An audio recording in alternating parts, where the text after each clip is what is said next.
আসসালামু আলাইকুম, কেমন আছেন আপনার? সব আশা করি ভালো আছেন। তো সকালে আইসা দেখি এই ধাপড়িটার নিচে, দেখতে পাচ্ছেন, এই ধাপড়িটার নিচে আপনার কালকের যখন কবুতরে খাবার দিই তখন কোনো এখানে খাবার পড়া ছিল না। আপনার হয়তো দুই একটা ভুট্টা পড়া ছিল আর কিছু হালকা পাতলা ময়লা ছিল।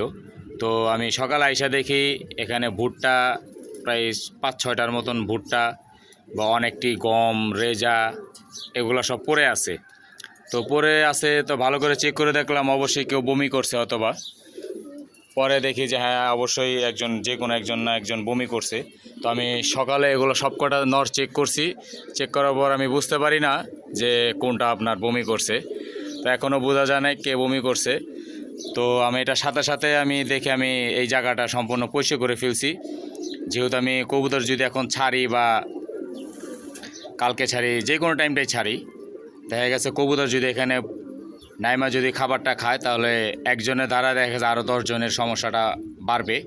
যেহেতু হয়তোবা কারোর বদ হজম হয়েছে বা যেইটাই হয়েছে ওটার কারণে হয়তোবা আপনার সমস্যা আরও বাড়তে পারে। সেজন্য সাথে সাথে পরিষ্কার করে ফেলছি, দেখছেন, সাথে সাথে পরিষ্কার করে ফেলছি। এখন কে বমি করছে ওইটা বোঝা যাইতেছে না। তো তারপর আমি চেষ্টা করব যে চেক করে কে সমস্যাটা কার হয়েছে। তো আমি এখন হয়তোবা কারমিনার পানি দিব আজকে, আর না হলে লেবু দিয়ে, লবণ দিয়ে, বিট লবণ দিয়ে এগুলো একটা পানি তৈরি করে দিব। তো আরেকটা বিষয়, আমার এই যে থরের মাদিটা হয়তোবা আপনারা দেখছেন এই থরের মাদিটা, এই নরের অনেক কষ্ট করে এক জোড়া বাচ্চা উঠাইছি। মাদিটা হঠাৎ করে অসুস্থ হয়ে গেছে, তারও একই সমস্যা, বদহজম হয়েছে হয়তোবা। তো আমি মাদিটা সরাই দিছি, দেখতে পাচ্ছেন, মাদিটা সরাই দিছি, যে এখানে, এই যে দেখেন মাদিটা এখানে সরাই দিছি। তো 2-3 দিন আগে তার অবস্থা খারাপ ছিল, আল্লাহর রহমতে এখন সুস্থ দেখা যাইতেছে, খাবার ঠিক মতন খাইতেছে।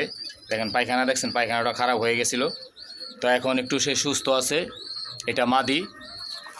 আর এই যে নটটা দেখছেন, নটটা আল্লাহর মতো সুস্থ আছে। তো তার একলা বাচ্চা খাওয়াইতে কষ্ট হয়ে যাইতেছে, দেখতে পাচ্ছেন।